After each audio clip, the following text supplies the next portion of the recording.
Pikmin is one of those game concepts that I'm honestly surprised hasn't been ripped off more often. Fetching an endless supply and variety of cute little minions that blindly do your bidding is a great little concept that Pikmin executes on very well, but it's something hardly any other developer has ever even attempted. The game I'm looking at today, Overlord, is one of the very few. Mechanically, it is extremely similar to Pikmin. Little minions of different colors and different abilities popping out of the ground and killing enemies, carrying things back to your home base. In a lot of its gameplay, it is practically indistinguishable from Pikmin. But where Overlord makes its big split is in its attitude. This game is purposefully edgy in that very mid-2000s way, where it's almost trying maybe a little too hard to be cool and outside the box. But here it works pretty well, actually. The self-referential humor about being an evil lord hits more often than not, although I will say that when it misses, it really misses. It'll go from a fun little gag harping on Lord of the Rings to some real basic and boring fart jokes. It's kinda all over the place, but I found it overall at least amusing enough to keep me entertained. But that's not to say that the gameplay is slouching on the job here. If anything, I think it's the gameplay that carries this game through, not its edgy nature.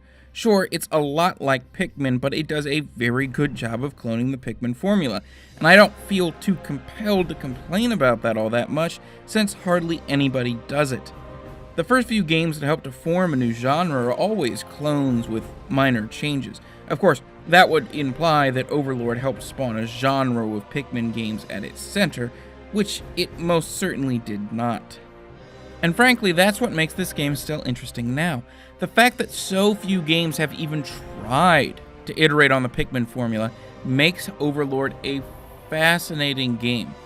And I would argue that if you can stomach some of the really outdated humor in here, there's definitely a very enjoyable core. Not everything it tries to tack on to the Pikmin formula works, though.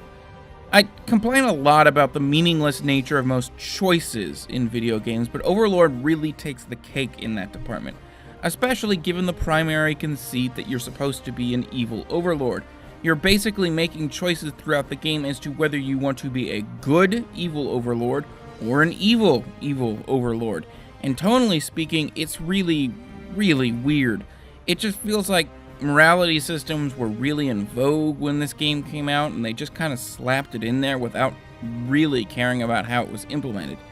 I think there's room for a choice mechanic here, but it should be more about whether you want to dominate the populace or slaughter them. If the title of the game is Overlord and everything in the game is about being evil, you should ideally remain evil. There shouldn't be an angelic icon in the game representing choices that you can make.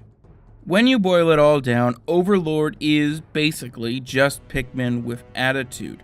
But it's that attitude that makes it unique and enjoyable. The way that everything in the world goes along with that tone is really well done, as long as you can stand what the game's going for at a base level. But if you can, this game is a surprisingly well-made clone of Pikmin that I really wish would have spawned more of the same. Ideally, more than just a single sequel for itself.